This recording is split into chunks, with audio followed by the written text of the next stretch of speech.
أعوذ بالله السميع العليم من الشيطان اللعين الرجيم. بسم الله الرحمن الرحيم. الحمد لله الذي لا يبلغ مدحته القائلون ولا يحصي نعماه العدون ولا يعدي حقه المجتهدون الذي لا يدركه بعد الأمم ولا يناله بوس الفتن الذي ليس لصفته حد محدود ولا نعت موجود ولا وقت محدود ولا عجل ممدود فترى الخلائق بقدرته والنشر الرياح برحمته وبدد الصخور ميدان عرضه أول دین معرفته وکمال معرفته التصدیق به وکمال التصدیق به التوحید وکمال التوحید هو اخلاص له نفي الصفة عن كل شهادة صفة أنه غير الموصوف أنه غير الصفات فمن وصف الله سبحانه فقد قرنه بمن قرنه فقد صناه ومن صناه فقد جزاه ومن جزاه فقد جهله ومن جهله فقد إشار إليه ومن إشار إليه فقد حده ومن حده فقد عده. الصلاة والسلام والتحية والإكرام على النبي الرحمة وخازن المغفرة وقائد خير والبركة ومنقذ العباد من الهلكة سيدنا ومولانا أبي القاسم محمد اللهم صل على محمد وآل محمد وعلى آله الطيبين الطاهرين المعصومين المظلومين سيما لا بقية الله في الأرض وحجة الله على الخلق القدر المشتهر والمهدي المنتظر عجل الله تعالى فرجه الشريف. اللهم صل على محمد وآل محمد اللعنة الدائمة باقية ولا أعدائهم ومنكر فضائلهم وغاصب حقوقهم أجمعين. أما بعد فقد قال سبحانه وتعالى في محكم كتابه المجيد وفرقانه الحميد وقوله الحق. بسم الله الرحمن الرحيم. من المؤمنين رجال صدقوا ما عاهدوا الله عليه فمنهم من قضى نحبه ومنهم من ينتظر وما بدلوا تبديلا. صلوات اللهم صل على محمد وآل محمد. اجازت ہے گفتگو سالانہ خمسۂ مجالس اعضاء کی آخری مجلس اعضاء بعنوان اصحاب معصومین آپ حضرات سماعت فرما رہے ہیں. سرنامہ کلام میں جو مسلسل آیا وافی ہدایات تلاوت کرنے کا شرف حاصل ہو رہا ہے. سورہ مبارکہ احزاب قرآن کا 33واں سورہ اس کی آیت نمبر 23 ارشاد ہو رہا ہے من المؤمنین رجال صدقوا ما عاهدوا اللہ علیہ. مومنین میں سے کچھ مرد ایسے ہیں, کچھ رجال ایسے ہیں کہ جنہیں خدا نے چنا ہے. مومنین میں سے چنا ہے. مومنین میں سے کچھ رجال ایسے ہیں کہ جنہوں نے خدا سے کیا ہوا اپنا وعدہ سچا کر دکھایا, اپنا وعدہ سچا کر دکھایا ہے. فمنہم من قضى نحبہ, بعض ایسے ہیں کہ جنہوں نے اپنی نظر اپنے عہد کو پورا کر دیا ہے. ومنہم من ينتظر, اور بعض ایسے ہیں جو ابھی انتظار میں ہیں. وما بدلوا تبدیلا, انہوں نے نہیں بدلا, کچھ نہیں بدلا. امام جعفر صادق علیہ السلام اللهم صل على محمد وآل محمد کی بارگاہ میں مولا کا صحابی ابو بصیر آیا اور ابو بصیر نے آ کے سوال کیا کہ مولا یہ کون سا عہد ہے کہ جس کے بارے میں خدا کہہ رہا ہے کہ ہم نے مومنین میں سے بھی کچھ رجالوں کو چنا ہے کہ جنہوں نے اس عہد کو پورا کیا.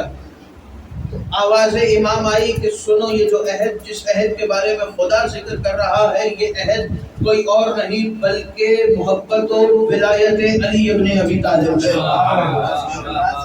یہ علی اور اولاد علی کی ولایت و محبت کا اقرار ہے، عہد ہے، جس کے بارے میں خدا گفتگو کر رہا ہے۔ تو ابو بصیر نے مولا سے پوچھا کہ مولا بتائیے، یہ جن رجال کے بارے میں ذکر ہو رہا ہے کیا آپ ان کو جانتے ہیں؟ تو مولا نے کہا ابو بصیر سنو، ان رجال میں، اور رجال کا ترجمہ تو مجھے کرنے کی ضرورت نہیں ہے کیونکہ اس عنوان کو تقریباً 17 مجالس میں آپ کے حوالے کر چکا ہوں، تو مجھے اس لفظ رجال کی ویسے بھی شیعوں کو بتانے کی ضرورت نہیں ہے کہ رجال رجل کی جمع ہے اور رجل کسے کہتے ہیں، اور رسول نے کس کے لیے خیبر کے میدان میں کہا تھا کہ کل علم رجل کو دوں گا۔ امام نے کہا ابو بصیر یہ جو ان رجل ہے، رجال ہے جن کو خدا نے چنا ہے، یہ کوئی اور نہیں، ان میں رسول کا سلمان شامل ہے، ان میں رسول کا عمار شامل ہے، ان میں مقداد شامل ہے، ان میں ابوذر شامل ہے، ان میں قمر شامل ہے، ان میں حذیفہ شامل ہے، ان میں جابر بن عبداللہ انصاری شامل ہے، اس میں اسبق بن نباتہ شامل ہے، اس میں علی کے سارے صحابہ شامل ہیں، اس میں مالک اشتر شامل ہے، اس میں ابراہیم مالک اشتر شامل ہے، اس میں مختار ثقفی شامل ہے، اس میں علی کے شرطت الخمیس شامل ہے۔ اس نے کہا مولا بس، مولا نے کہا نہیں، یہ صرف رسول اور علی کے صحابہ تھے، اس میں میرے آقا میرے جد حسین کا حبیب شامل ہے، اس میں میرے مولا حسین کا حر شامل ہے، اس میں جون شامل ہے، اس میں کربلا کے سارے صحابہ حسین شامل ہیں۔ تو امام نے فرمایا کہ یہ خدا کے چنے ہوئے، توجہ، مجھے وعدہ یاد ہے کہ میں نے اپنے وعدے کو، اس ذکر کو کہاں لے کے جانا ہے، لیکن ذرا سا میرا ساتھ دیجئے گا۔ اصحاب معصومین پہ ذکر ہو رہا ہے، لیکن آج جس ہستی پہ ذکر کرنا ہے اس کے ذکر سے پہلے مجھے قرآن کی ایک اور آیت تلاوت کرنی ہے، سورہ مزمل۔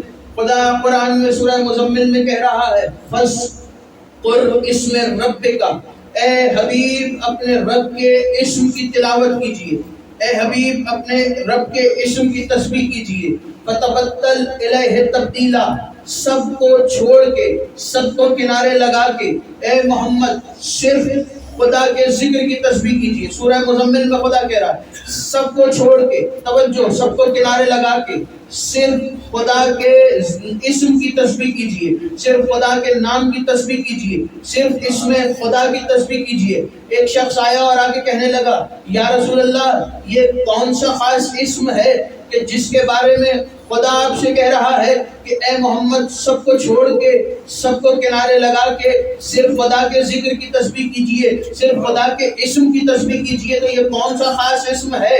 رسول خدا نے مسکرا کے کہا سنو، میرا اللہ کہنا چاہ رہا ہے اے مصطفیٰ صرف علی علی کرو، اے میرے حبیب صرف علی علی کرو، اس لیے کہ علی بھی خدا کا نام ہے، علی الاعلیٰ خدا کے ناموں میں سے ایک نام ہے، اور یہ میں آپ کو حوالہ کسی بڑی کتاب سے نہیں، آپ ہی کے گھروں میں رکھی ہوئی کتاب کا نام ہے، جس شلف پہ قرآن رکھا ہے نا اسی کے آگے پیچھے کہیں یہ کتاب رکھی ہوگی، نام ہے مفاتیح الجنان۔ اس کتاب کے اندر دعائے جوشن کبیر ہے، دعائے جوشن کبیر کھولیے، 1000 خدا کے نام موجود ہیں، اس کے اندر خدا کا یہ نام ہے علی الاعلیٰ، جسے معصوموں نے بتایا ہے کہ خدا کا نام علی ہے۔ تو رسول نے کہا کہ اے لوگوں، خدا مجھے کہہ رہا ہے کہ علی کا ذکر کرو، علی علی کرو، سب کو چھوڑ دو صرف علی کے ساتھ ہو جاؤ، سب کو چھوڑ دو صرف علی کے ساتھ ہو جاؤ۔ یہ آیت میں نے کیوں تلاوت کی؟ یہ آیت وہ قرآن کی آیت ہے کہ جس نے نازل ہو کے عربی لغت پہ احسان کیا ہے، اس نے آیت نے نازل ہو کے عربی دانوں پہ احسان کیا ہے، عربی لغت لکھنے والوں پہ احسان کیا ہے۔ اسی لیے کہ اگر آپ تفسیر اٹھا کے دیکھیں، اس آیت کے ذیل میں کوئی بھی تفسیر اٹھا کے دیکھیں تو اس آیت کے ذیل میں تفسیر لکھنے والے علماء نے لکھا کہ لفظ بطول کا معنی اسی آیت سے نکالا گیا ہے. لفظ توجہ میرے ساتھ بول دے آنا، جو میں نے 4 دن آپ سے زحمت نہیں لی وہ آج میں کہہ رہا ہوں کہ آج ذکر علی اس ہستی کا ذکر کرنے جا رہا ہوں کہ جس ہستی کا میں نے وعدہ کیا تھا. پہلے اصحاب معصومین تھے، یہ اصحاب معصومین میں سے ہی نکال کے ایک ایسی ہستی تک لے کے جانے لگا ہوں. ذرا سی تمہید میرے ساتھ چلتے آئیے گا. تمہید بھی ایسی ہے کہ وہ تمہید آپ کو تمہید لگے گی نہیں. ذرا سا میرا ساتھ دیتے آئیے گا. اور اس کا ذکر ہو رہا ہے کہ جو رزق تقسیم کرنے والا ہے تو اپنے اپنے ہاتھ اٹھا کے علی مولا سے خیرات مانگتے رہنا.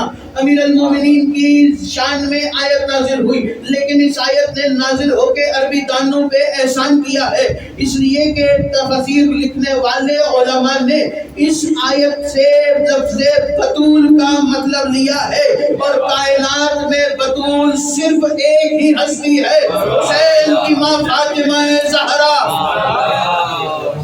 بطول فقط ایک ہی ہستی ہے، حسین کی ماں، نفس مطمئنہ کی ماں فاطمہ زہرا. لوگوں نے بڑا بڑا کہا کہ بطول عیسیٰ کی ماں مریم بھی ہے. ہاں میں مانتا ہوں کہ عیسیٰ کی ماں مریم بھی بطول ہے، حسین کی ماں فاطمہ بھی بطول ہے، لیکن دونوں کے بطول ہونے میں فرق ہے. توجہ، دونوں کے بطول ہونے میں فرق ہے. عیسیٰ کی ماں اور حسین کی ماں دونوں میں بالکل اتنا ہی فرق ہے جتنا آدم اور مصطفیٰ کی نبوت میں فرق ہے. جتنا آدم و مصطفیٰ کی نبوت میں فرق ہے ویسے ہی عیسیٰ کی ماں مریم اور حسین کی ماں زہرا کے بدل میں فرق ہے.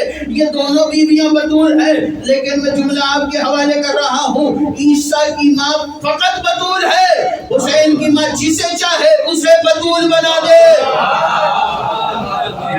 حسین کی ماں جسے چاہے اسے بطول بنا سکتی ہے. لو میں آ گیا اس ہستی کے ذکر تک. ابھی معلوم ہو جائے گا کہ میں کس کی بات کر رہا ہوں. آپ ابھی تک نہیں پہنچے. میں کہہ رہا ہوں جناب سیدہ آپ بطول بنا سکتی ہے تو بی بی میں ہاتھ باندھ کے سوال کر رہا ہوں کہ آپ نے کیا کسی اور کو بطول بنایا ہے؟ عجب نہیں کہ زہرا کی آواز آئے، کیا تم نے میری بہن فضہ کو نہیں دیکھا؟ کیا تم نے میری بہن، تھوڑا سا آگے آتے جائیے گا اور میرا ساتھ دیتے جائیے گا، کیا تم نے میری بہن فضہ کو نہیں دیکھا؟ اے بی بی، کیا آپ کی کنیز فضہ، آپ کی بہن فضہ، آپ کی کنیز فضہ کیا بطول کے منصب پہ فائز ہے؟ تو بی بی نے آواز دے کے کہا غور سے سنو، فضہ اس لیے بطول کے توجہ، فضہ اس لیے بطول کے منصب پہ فائز ہے کیونکہ جب 15 رمضان ظہر کی نماز کے بعد میری گود میں میرا بڑا بیٹا حسن مجتبیٰ آیا. حسن مجتبیٰ نے اپنی آنکھوں کو کھول کے جب پہلی مرتبہ فضہ کے چہرے پہ نظر ڈالی تو اپنے دونوں چھوٹے چھوٹے ہاتھ ماتھے پہ رکھ کے آواز دے کے کہنے لگے اما فضہ، حسن مجتبیٰ کا سلام. اما فضہ، حسن مجتبیٰ کا سلام آپ کو. جناب فضہ نے امام حسن کو اپنے ہاتھوں پہ اٹھایا. توجہ میری طرف رکھنا. جناب فضہ نے امام حسن کو اپنے ہاتھوں پہ اٹھایا. اپنے ہاتھوں پہ اٹھا کے چہرہ حسن کو دیکھا.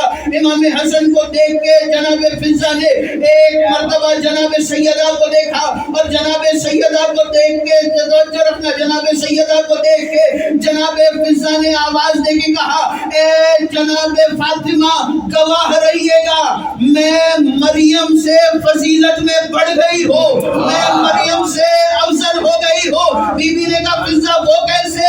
کہا اس لیے کہ مریم کو صرف عیسیٰ ماں کہتا ہے، مجھے حسن مجتبیٰ ماں کہتا، مجھے حسن مجتبیٰ ماں کہتا.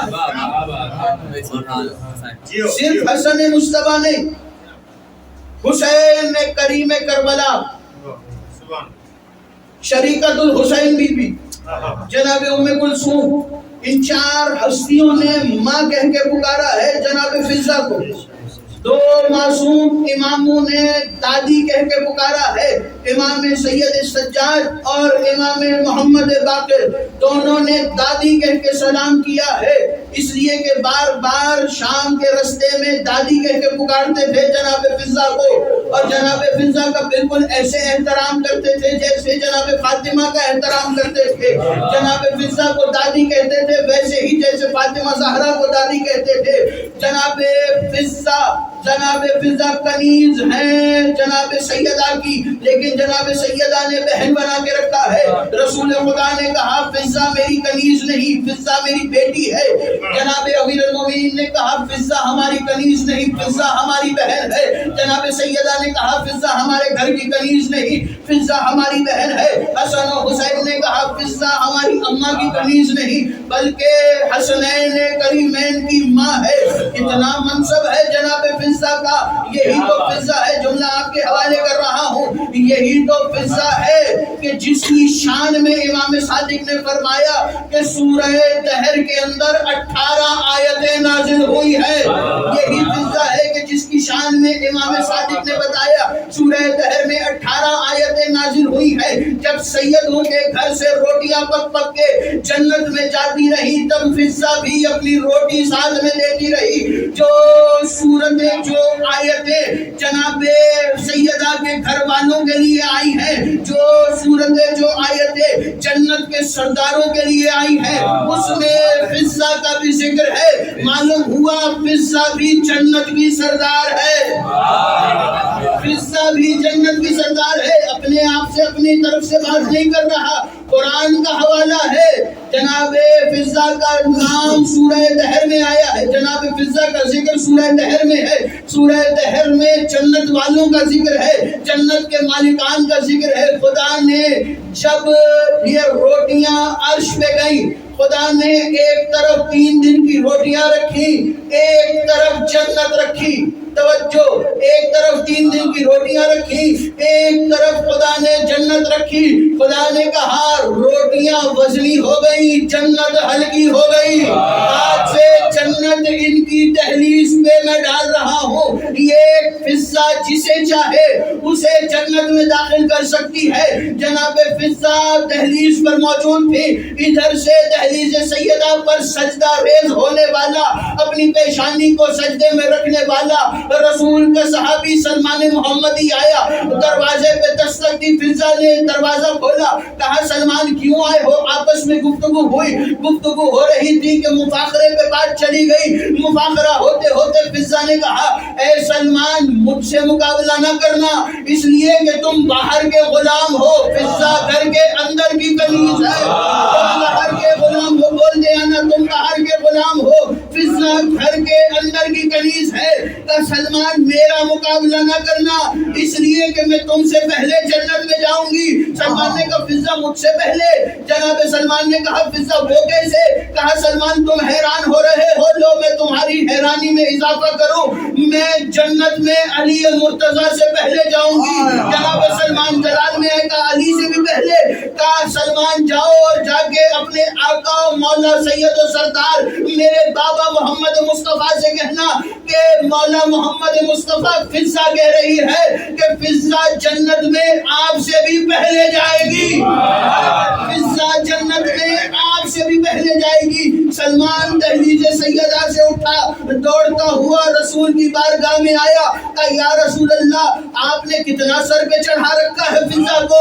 فضہ کہہ رہی ہے کہ وہ علی سے پہلے بھی جنت میں جائے گی، وہ آپ سے پہلے بھی جنت میں جائے گی۔ رسول اٹھے، سلمان کا ہاتھ تھام کے دہلیز پر لے کے آئے۔ یہ وہی دہلیز ہے جہاں رسول کھڑے ہو کے دن میں 5 نمازوں میں جانے سے پہلے اور ہر نماز کے بعد کھڑے ہو کے سلام کرتے ہیں۔ رسول نے کہا سلمان کھڑے ہو، اندر سے فضہ کو بلایا، کہا فضہ کیا تم نے سلمان سے کہا ہے کہ تم جنت میں محمد سے پہلے جاؤ گی؟ جناب فضہ مسکرا کے کہنے لگی یا رسول اللہ میں آپ کی بات کیوں کروں، میں تو آپ کی بیٹی فاطمہ سے پہلے جنت میں جاؤں گی۔ میں فاطمہ سے پہلے جنت میں جاؤں گی۔ جناب سلمان حیران ہوئے، رسول نے کہا سلمان حیران نہ ہو، ابھی فضا سے وجہ پوچھ لیتے ہیں۔ کب فضا وجہ بتاؤ؟ کہا یا رسول اللہ آپ نے ہی تو اپنے اصحاب کے مجمع میں بیٹھ کے کہا تھا کہ قیامت والے دن خدا ایک نور کی عماری خلق کرے گا، اس نور کی عماری پہ میری بیٹی فاطمہ زہرا بیٹھے گی، وہ نور کی عماری سب سے پہلے جنت میں داخل ہوگی۔ یا رسول اللہ آپ نے اپنے صحابہ کو نہیں بتایا اس عماری کی لجام فضا کے ہاتھ میں۔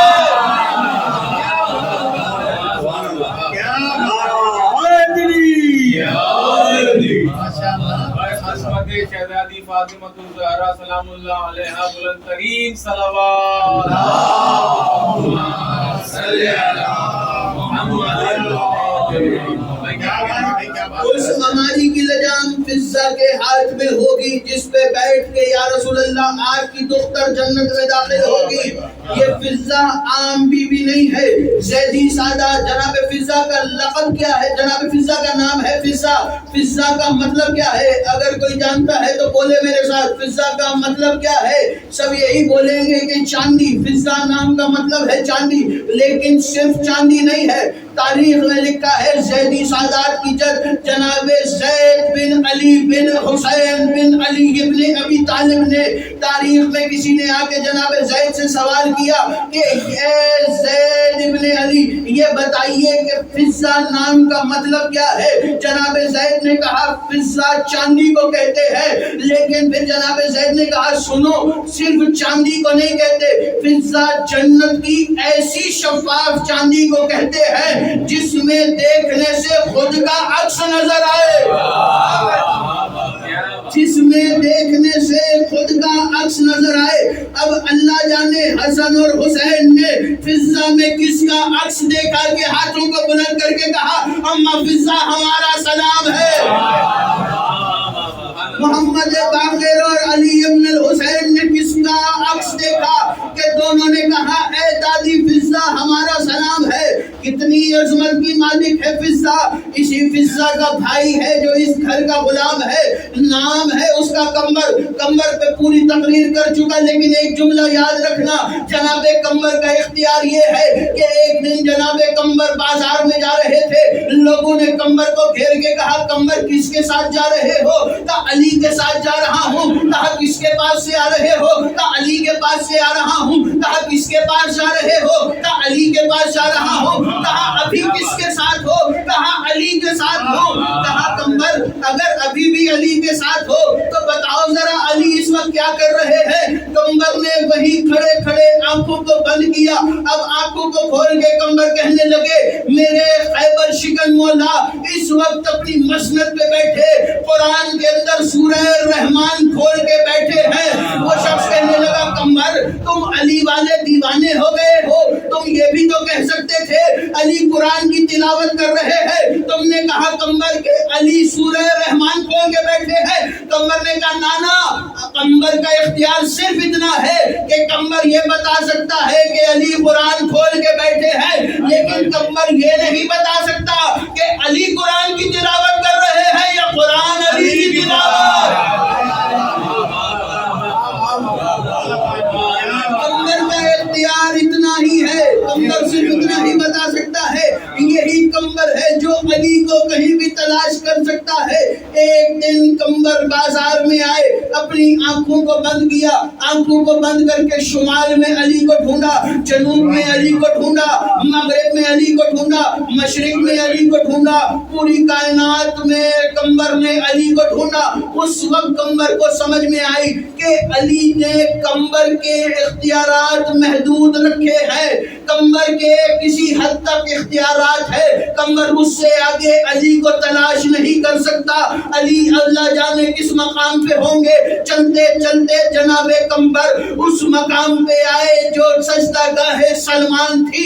جناب سلمان کی سجدہ گاہ کے قریب پہنچ کے دہلیز سیدہ پہ کھڑے ہو کے دروازہ سیدہ پہ دستک دی۔ کی اندر سے سیدہ کی بہن جناب فضہ آئی. جناب فضہ نے ہلکا سا دروازہ کھولا, کہا بھائی قمر کیوں آئے ہو؟ کہا فضہ بڑا پریشان ہو. کہا وہ تو مجھے معلوم ہو گیا, جب تم دروازے پہ آئے تھے تب ہی فضہ کو پتا چل گیا کہ قمر کوئی پریشانی لے کے آیا ہے. کہا قمر کیوں پریشان ہو؟ کہا فضہ میں نے اپنے اختیارات سے اپنی آنکھوں کو بند کر کے علی کو پوری دنیا میں ڈھونڈا لیکن مجھے علی نظر نہیں آئے. کیا تم جانتی ہو کہ اس وقت علی کہاں پر ہے؟ اس وقت جناب فضہ نے کہا قمر پریشان کیوں ہو رہے ہو؟ میں تمہیں بتاتی ہوں, جب علی گھر کے اندر سے کہیں جائیں تو اس بات کو تم نہیں جان سکتے کہ علی کہاں گئے ہیں, لیکن گھر میں رہنے والی یہ فضہ تمہیں بتاتی ہے کہ علی اس وقت کہاں ہے.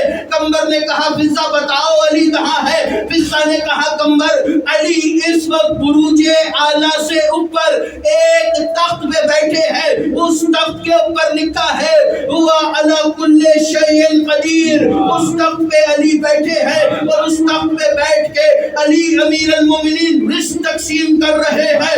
علی رزق تقسیم کر رہے ہیں. علی کسی کی زندگی بڑھا رہے ہیں, کسی کی زندگی گھٹا رہے ہیں, کسی کو رزق دے رہے ہیں, کسی کو اولاد دے رہے ہیں. جناب قمر نے نظروں کو جھکایا اور خاموشی سے چل پڑے. ابھی گلی کے موڑ پہ پہنچے تھے, سامنے سے امیر المومنین کو آتے دیکھا. قمر کے جسم میں تھر تھراہٹ جاری ہوئی, قمر کے جسم میں لرزہ طاری ہوا. ایک مرتبہ قمر نے علی کے چہرے کو دیکھا, ایک مرتبہ پلٹ کے زہرا کے دروازے کو دیکھا. جناب قمر آگے بڑھے, امیر المومنین ادھر سے آگے بڑھے. قمر کے کاندھے پہ ہاتھ رکھ کے امیر المومنین نے آواز دے کے کہا قمر فضہ کا مقابلہ نہ کرنا, اس لیے کہ فضہ اس گھر میں رہتی ہے جس کا دروازہ آسمان میں کھلتا. فضہ اس گھر کے اندر رہتی ہے جس کا دروازہ عرش سے بھی اوپر کھلتا ہے. کہ یا علی مجھے فضہ کی بات پہ شک نہیں ہے, لیکن میں حیران ہوں. ابھی فضہ کہہ رہی تھی آپ آسمانوں سے بھی اوپر ہیں اور ابھی آپ میرے سامنے کھڑے ہیں. کہ قمر پریشان نہ ہو, میں تمہیں تمہارے اختیارات سے آگے دکھاتا ہوں. قمر میرے قریب آؤ. قمر کی آنکھوں پہ ہاتھ پھیرا, قمر کو کہنے لگے قمر کیا دیکھا؟ کہ یا علی تخت ہے جو فضہ نے بتایا, اس تخت پہ آپ بیٹھے ہیں. یا علی آپ کے سامنے کچھ لوگ موجود ہیں جنہیں آپ رزق تقسیم کر رہے ہیں, جنہیں آپ روٹیاں دے رہے ہیں. یا علی یہ روٹیاں کہاں سے آئی؟ کہا قمر یہ وہی روٹیاں ہیں جو گھر میں فضہ بناتی ہے, جو گھر میں فضہ بناتی ہے. یوم فضائل کے آخری جملوں میں داخل ہو گیا اور 2 منٹ کی زحمت ہے فضائل کے حوالے سے. قمر کہتا ہے یا علی میں دیکھ رہا ہوں ہزاروں کا مجمع ہے اور آپ کسی کو روٹی دے رہے ہیں اور کسی کو مخاطب کر کے کہہ رہے ہیں تو 50 سال جیے گا, تو 60 سال جیے گا, تو 40 سال جیے گا, جہاں میں نے تجھے اتنے بیٹے دیے, تجھے اتنے بیٹے دیے. قمر نے ہاتھ باندھ کے کہا یا علی یہ لوگ کون ہیں؟ علی نے مسکرا کے کہا یہ وہ ہیں جو آج سے 1400 سال کے بعد میرے شیعہ کہلائیں گے. یہ علی ابن ابی طالب کے شیعہ ہیں جنہیں میں ابھی سے رزق دے رہا ہوں, ابھی سے زندگی دے رہا ہوں, ابھی سے اولاد دے رہا ہوں. یہ علی کی فضہ کا اختیار ہے کہ فضہ گھر کے اندر اس کے ساتھ رہتی ہے کہ جس کا لقب ہے حجاب اللہ, اللہ کا حجاب. جناب سیدہ کو دیکھنے والی فضہ, کتنی عظمت و مرتبہ ہے جناب فضہ کا, کیا مرتبہ رکھتی ہیں, کیا شان رکھتی ہیں جناب فضہ. یہی فضہ ہے جس نے اتنا ساتھ نبھایا کہ قید خانے تک سیدوں کے ساتھ ہاتھوں میں رسن پہنے آ گئی. قید خانے میں ہاتھوں میں رسن پہنے آ گئی فضہ. ہاں آزادارو, آج 7 سفر ہے اور مجھے اس بیوی کے مصائب پڑھنے ہیں کہ جسے حسین ابن علی نے اپنی نمازوں میں مانگا ہے،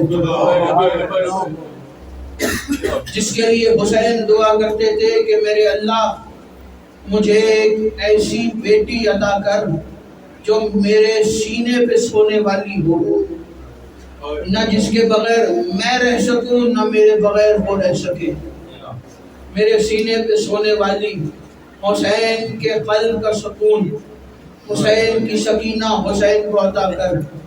ہاں عزاداروں، کربلا سے 3.5 سال پہلے 24 ذی الحجہ کے دن حسین کے گھر حسین کی زینت بن کے، حسین کے دل کا سکون بن کے سکینہ اتری۔ ہاں عزاداروں، رونے میں شرمانا نہیں، گریہ کرنے میں شرمانا نہیں۔ کیا پتہ کس کے پہلو میں تمہارا خون رونے والا امام بیٹھا ہو، کیا پتہ کس کے پہلو میں تمہارا پردہ غیبت میں رہ کے خون رونے والا امام بیٹھا ہو۔ ہاں عزادارو، 2 امام خون کے آنسو روئے، ایک سید سجاد 40 برس اپنے بابا کے غم میں خون کے آنسو روتے رہے، اور ایک تمہارے زمانے کا امام جو صدیاں گزر گئیں اور آج بھی پردہ غیبت میں خون کے آنسو رو رہا ہے، کہ کب وہ وقت آئے گا کہ جب حسین کا یہ لال دنیا میں آئے گا اور حسین کے دشمنوں سے بدلہ لے گا۔ ہاں عزادارو، روتے ہوئے دعا کرنا کہ میرے اللہ وارث منتقم کربلا کا ظہور جلد سے جلد فرما۔ ہاں عزادارو، آج اس بی بی کے مصائب سننے آئے ہو نا، جو ہر مجلس میں شام سے اپنی پھوپھی کے ساتھ آتی ہے۔ ہاں عزادارو، اپنی پھوپھی کے ساتھ یہ بی بی مجلس میں آتی ہے، اور جب عزادار گریہ کرتے ہیں، عزاداروں کو روتا دیکھ کے یہ بچی اپنی پھوپھی سے کہتی ہے، پھوپھی اماں یہ گریہ کرنے والے کون ہیں؟ اس وقت جناب زینب کہتی ہے، اے سکینہ یہ تیرے بابا کے عزادار ہیں، اے سکینہ یہ تیرے بابا کے چاہنے والے ہیں۔ اس وقت وہ بچی رو کے کہتی ہے، اے پھوپھی اماں کاش یہ کربلا میں ہوتے، نہ علی اکبر کو برچھی کا پھل لگتا، نہ میرے چچا کے بازو گرم ہوتے، نہ میرا بابا مارا جاتا۔ اے پھوپھی اماں کاش یہ کربلا میں ہوتے، ارے نہ آپ کی چادر چھنتی، نہ سکینہ کو تماچا لگتے۔ اجرکم من اللہ، اجرکم من الزہرا، خدا کسی غم میں نہ رلائے آپ کو سوائے غم حسین کے۔ ایک آواز بلند ہوئی، نیند آئے گی جب آپ کی پکاروں گی بابا، میں رات کو مقتل میں چلی جاؤں گی بابا۔ عزادارو، شام غریبہ کا وہ وقت آیا کہ جب جناب زینب نے بچوں کی گنتی شروع کی، آواز دے کے کہا حسین کی سکینہ نہیں ملتی، ارے حسین کی سکینہ کہاں گئی؟ عزادارو، ڈھونڈتے ڈھونڈتے آواز دیتے دیتے جناب زینب مقتل میں اس مقام پہ پہنچی جہاں حسین کا لاشا رکھا تھا۔ ایک مرتبہ منظر کیا دیکھا، ارے باپ کے سینے پہ آرام سے سونے والی آج اپنے باپ کے قدموں پہ سر رکھ کے سو رہی ہے۔ ایک مرتبہ بچی کو اٹھایا کہ سکینہ تو نے یہ لاشا کیسے پہچانا؟ ارے اس پہ تو سر ہی نہیں تھا۔ رو کے کہنے لگی پھوپھی اماں، تماچے کھانے کے بعد جب خیموں کو آگ لگ گئی، سکینہ کے کانوں سے گوہر چھین لیے گئے، سکینہ زخمی حالت میں اپنے بابا کو آواز دیتی ہوئی مقتل کے میدان میں پہنچی۔ پھوپھی اماں میں آواز دے رہی تھی، ارے بابا کہاں ہو؟ تمہارے سینے پہ سونے والی لاڈلی آ گئی۔ پھوپھی اماں اسی لاشے سے آواز آئی کہ سکینہ تو تو اپنے بابا کے سینے پہ سر رکھ کے سوتی تھی، آج قدموں پہ کیوں سر رکھ کے سو رہی ہے؟ تو تڑپ کے کہتی ہے پھوپھی اماں اتنے تیر لگے ہیں سینے میں، اتنے زخم ہے سینے پہ، اتنے تیر لگے ہیں کہ سر رکھنے کی جگہ نہیں ہے۔ عزادارو، ایک رسن میں بیویوں کو قید کر کے قافلہ شام کی جانب چلا. روز اپنے بھائی کی گود میں بیٹھ کے ایک ہی سوال کرنے والی بیوی رو کے کہتی تھی بھیا سجاد یہ پرندے کہاں جا رہے ہیں؟ کہ سکینہ یہ پرندے اپنے گھروں کو جا رہے ہیں. رو کے کہتی بھیا یہ روز اپنے گھر جاتے ہیں. ارے ہم اپنے وطن مدینے کب لوٹ کے جائیں گے؟ بھیا مجھے مدینہ بہت یاد آتا ہے. بھیا مجھے سغرا بہت یاد آتی ہے. رو کے سید سجاد کہتے ارے سکینہ ہم سب واپس مدینے چلے جائیں گے. ارے تم یہی شام کے زندان میں. زادارو رونے میں شرمانا نہیں. یہ حسین کی وہ بیٹی ہے کہ جب حسین پہ رونے کی کوشش کی حسین کا قاتل آگے بڑھ بڑھ کے تماچے مارتا رہا ہے.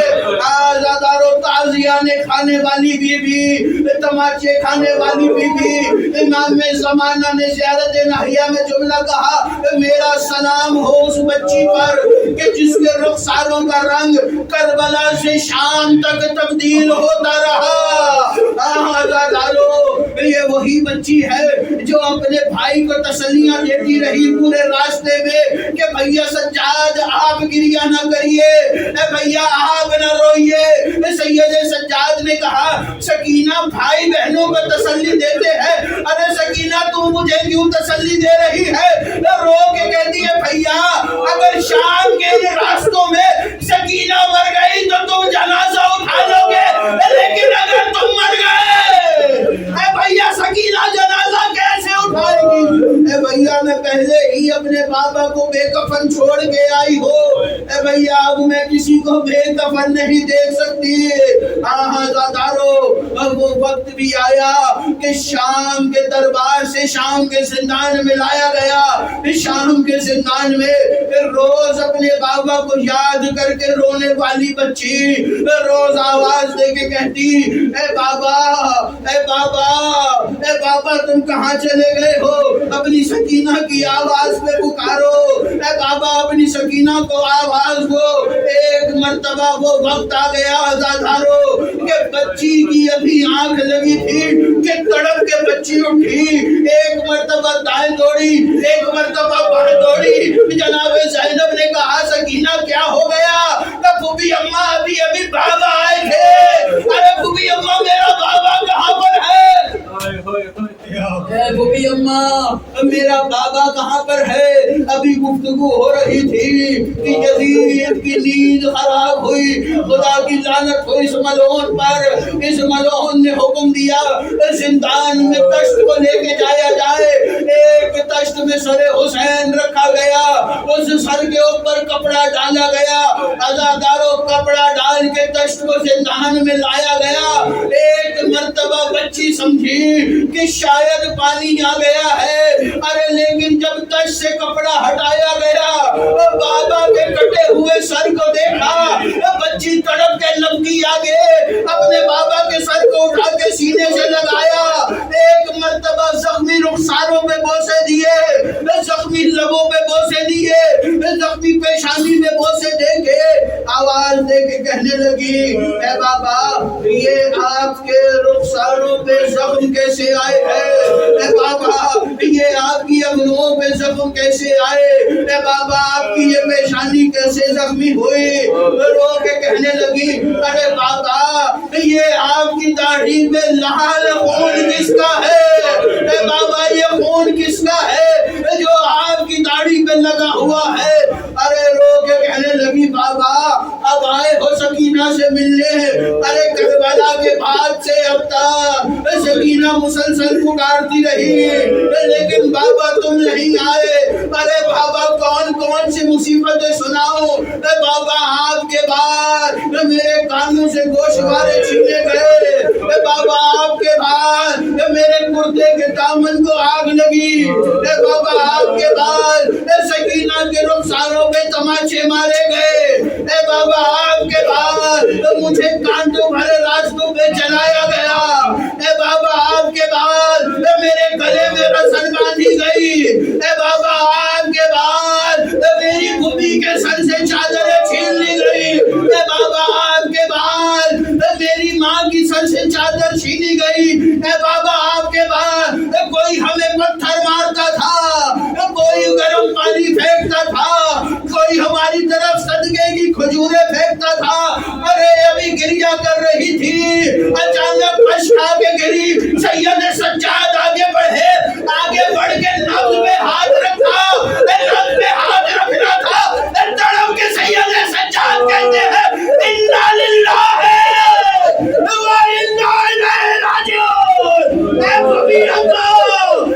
مدینہ والوں کے بعد